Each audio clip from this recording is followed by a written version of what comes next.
ఓం శ్రీమాత్రే నమః. దుర్గ మాయమ్మ వ్యక్తికి సమాజానికి ప్రధానంగా మూడు ఆవశ్యకాలు: జ్ఞానం, ఐశ్వర్యం, శక్తి. ఈ మూడు స్వరూపాల సమూహాల రూపమే జగన్మాత.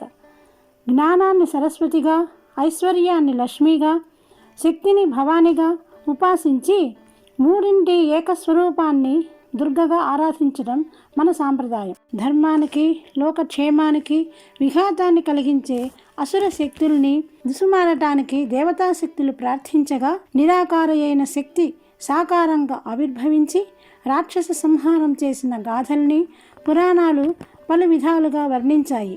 మహిషాసుర సంహారం కోసం సర్వదేవతల నుంచి బహిర్గతమైన శక్తి అష్టాదశ భుజాలతో మహాశరీరంగా ఆవిర్భవించి అసుర నాశనం చేసినట్లుగా దేవి మహత్యం వర్ణించింది.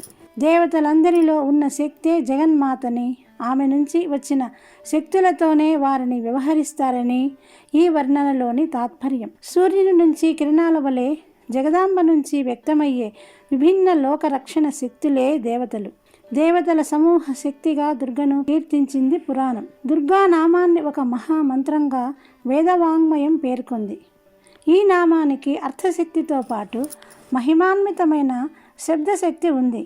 ఆ అర్థాలను సంభవించి ఈ నామాన్ని ఉచ్చరిస్తే దివ్య ఫలితాలను పొందవచ్చని మంత్రశాస్త్రం స్పష్టం చేస్తోంది. సహించలేని కష్టాలను, సాధించలేని వాటిని దుఃశబ్దంతో చెబుతారు. దుఃఖం, దుర్మార్గం, దుస్సాధ్యం, దుష్టత్వం, దురాచారం, దుర్గతి వీటన్నిటినీ నశింపచేసే శక్తి దుర్గాంబ. పూర్వకాలంలో దుర్గముడు అనే అసురుడు తన తపశ్శక్తితో వేదాలను జగతిలో లేకుండా అంతర్ధానం చేశాడు. దానితో యజ్ఞకర్మలు లోపించాయి. ఆ సమయంలో దేవతలు, ఋషులు హిమపర్వత ప్రాంతంలో అంబా యజ్ఞాన్ని ఆచరించగా ఆ జగదాంబిక శతాక్షి నామంతో ప్రత్యక్షమైంది. అనంతర దర్శన శక్తే శతాక్షి.